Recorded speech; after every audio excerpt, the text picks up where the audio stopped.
3 osobe poginule su danas, a 5 je ranjeno kada je granata koju su ispalile ukrajinske snage pogodila gradski u autobus u Donjecku, saopštio je štab teritorijalne odbrane samoproglašene Donjecké narodne republike, DNR. U saopštenju se dodaje da je u granatiranju Kujbiševskog distrikta u Donjecku 1 osoba poginula, dok je 14 povređeno, prenosi RIA Novosti.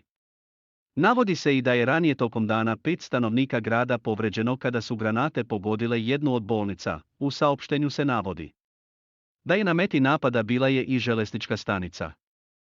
Zaporožje i dalje radi. Ukrajinska državna nuklearna kompanija Energoatom saopštila je da je visokonaponski dalekovod u njenoj nuklearnoj elektrani Zaporožje pogođen danas u ruskom granatiranju, ali da nuklearna elektrana i dalje radi i da nije otkriveno nikakvo radioaktivno pražnjenje. Postrojenje se nalazi na teritoriji koja je pod kontrolom Rusije, preneo je Reuters.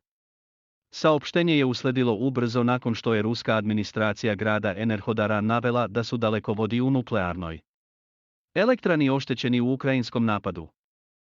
RIA Novosti su ranije prenele pozivajući se na gradske vlasti Enerhodara, da je ukrajinska vojska pucala iz artiljerije na teritoriju nuklearne elektrane Zaporožje, tokom smene radnika. Kako su naveli, na mestu granatiranja izbio je požar i u toku je njegovo gašenje, dalekovodi pod naponom su prekinuti, dodale su RIA Novosti. Nuklearno oružje je jedini odgovor na pretnje Rusiji. Činjenica da Rusija posjeduje nuklearno oružje jedini je odgovor na neke spoljne pretnje, izjavio je danas zamjenik stalnog predstavnika Rusije u kancelariji Ujedinjenih nacija u Ženevi Andrej Belousov.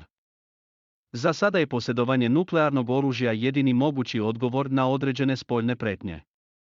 Trenutna situacija u istočnoj Europi potvrđuje da naša zabrinutost nije neosnovana, rekao je Belousov, preneo je TASS.